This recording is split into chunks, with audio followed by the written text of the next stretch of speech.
When difficulty or challenge or pain or even great loss comes into our world, it can feel like my world is shattered. But maybe it's my ideas about the world and how the world is supposed to run that have been shattered. And maybe it's possible I can find new, better, truer ideas about the way things are.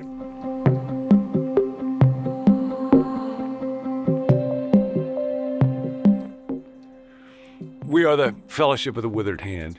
We're all like that man in Jesus' story where there's parts of my life that I feel ashamed of or guilty about, or I've got failures or regrets and I want to hide them. But somehow when I have enough courage to look at them openly, then I find healing.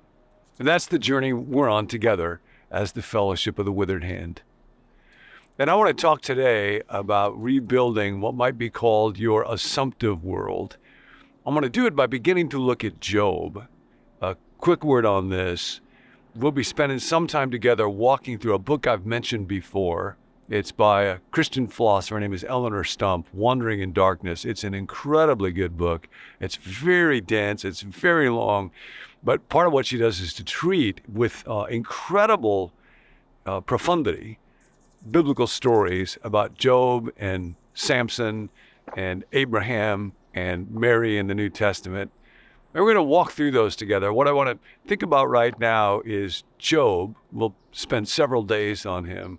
But his idea about how the world works and how God interacts with him and how that relates to you and me. Folks who work in the field of trauma studied for a long time post-traumatic stress disorder, PTSD. And over time, they've come to believe, researchers have come to believe that it's possible not only to experience a disorder, but it's also possible to experience post-traumatic growth. And you might think right now about what's an area in your life where it's been difficult, where you have felt wounded, and then you found yourself grow afterwards. And it turns out that a very interesting part of both the disorder side, but then also the growth side, has to do with the fact that we all live in what is sometimes called an assumptive world. This is a book called the Post-Traumatic Growth Workbook. It's written by Tedeschi and Moore, and this is part of what they write. If you think about your basic beliefs as structures and the traumatic events, difficulties in your life as earthquakes, it helps you to consider how pain, difficulty, trauma affect your thinking. Imagine your thoughts are like a city's infrastructure. You have an interconnected system of core beliefs that you hold about yourself, the world in which you live, people around you, your past, your futures. Psychologists sometimes call this system of core beliefs the assumptive world, since it reflects what you assume to be true about everyday life. Your own system of core beliefs is unique to you. These beliefs may seem obvious and they serve you well. They make the world seem predictable. And if the world is predictable, then you know how to prepare for it and respond to it and control it, or at least you think you can. But just like a city comes to a halt when there's an earthquake, so there are earthquakes that come to the soul, into my life, in your life, and they force us to relook at our assumptions about the way that things are. One researcher, Ronnie Janoff-Bullman, talks about how basically the core assumptions that most of us, especially in the West, tend to approach our lives with is that the world is predictable, that the way things were yesterday is the way things will be tomorrow, and therefore it's relatively controllable, and it's a pretty safe place. My circumstances, if I have enough money and education, and so I can make it kind of safe. And then I'm a good person, and so I deserve to have good things happen to me. And if something bad happens, then I'll ask, why did it? Because I didn't deserve this. Now, it's fascinating to think about the story of Job and look at this issue of assumptive worlds. And when we read about Job at the very beginning, he has what Dallas Willard calls the faith of propriety. He assumes that the world and God and his circumstances are going to be pretty orderly. There's a kind of a legalistic quality to him. The text says at the very beginning that his children would have feasts, and after those times were over, Job would offer a burnt sacrifice for each of them, thinking, perhaps my children have sinned and cursed God in their hearts. This is his regular custom. So he wanted to make sure that his kids would be okay, that they'd be safe, that he could make sure that God wouldn't be upset with them. So he had this kind of idea, as long as I do these things, this should be the result and my life should be okay. And then his life falls apart, and we'll look more at the intense suffering that he goes through, the loss of not just wealth, but also servants and children and his health and his standing in the community. And it is so searing that it's hard to imagine. When he describes it, one of the passages that was very striking to me was, he says in chapter 7, when I lie down, I think, how long before I get up? The night drags on and I toss and turn till dawn. Like I can't stand to be in bed. But then a few verses later, when he's up and awake, I think my bed will comfort me and my couch will ease my complaint. But even then, God, you frighten me with dreams and terrify me with visions. There's this sense that wherever I am, I can't stand to be here. And I know something of what that pain is like, and you may as well. It's a difficult thing to have your assumptions about how the world is supposed to operate shattered. Years ago, I was playing tennis with my dad, and we were in a event at Whittier Narrows, and we ended up playing a doubles team, and they had played in Wimbledon, so they were way better than us.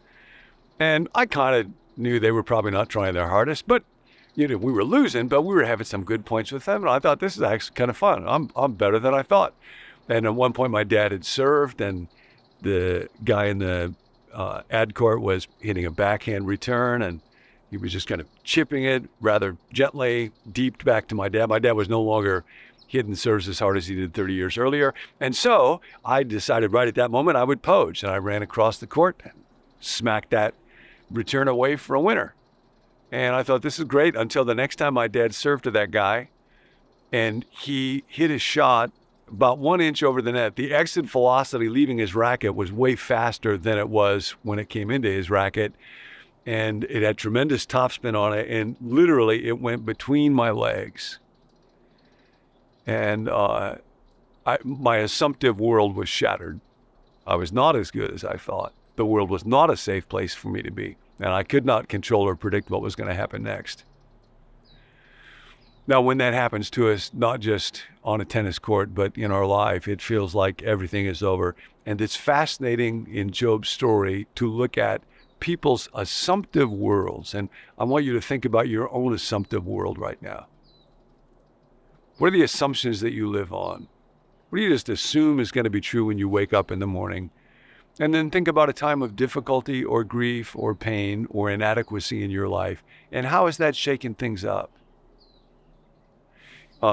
In the story of Job, this character, this Satan, has an assumptive world, and that's one of cynicism. A big part of what the book is about is his statement to God. Job only serves you because you're good to him, but if you stop being so good to him, then he will not offer you devotion. There is no such thing as altruistic, self-giving goodness.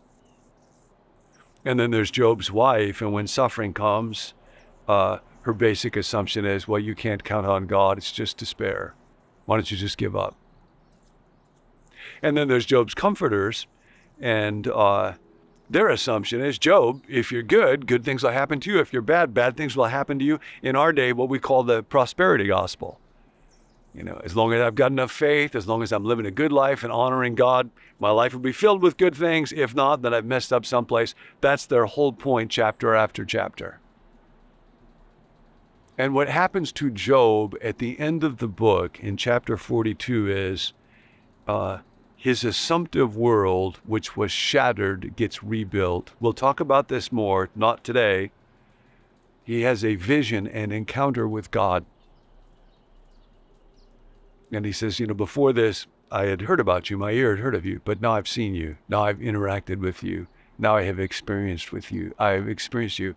Somehow, the pain that he goes through, although it's horrible, I can't explain it. We'll talk more about it. Can't explain your pain or mine, but he finds God in it. And what he discovers is the goodness of God there. So the assumption I want to offer you today to seek to live on is God is good. Or if you're not even sure right now, I'm not sure there is a God, just try assuming today living as though it is a good thing that you are alive and in this world, even if you have gone through great pain and loss. The very first psalm I memorized when I was a little kid, the 100th Psalm, Old King James Version. Make a joyful noise to the Lord, all ye lands. Serve the Lord with gladness. And I was thinking when I just get tempted to live this last week with heaviness of spirit, and you may, in the fellowship of the withered hand, that one thought, I could do that today. I could serve the Lord with gladness. And then at the end of the psalm, for the Lord is good. I came in yesterday to the house and I was just feeling heavy.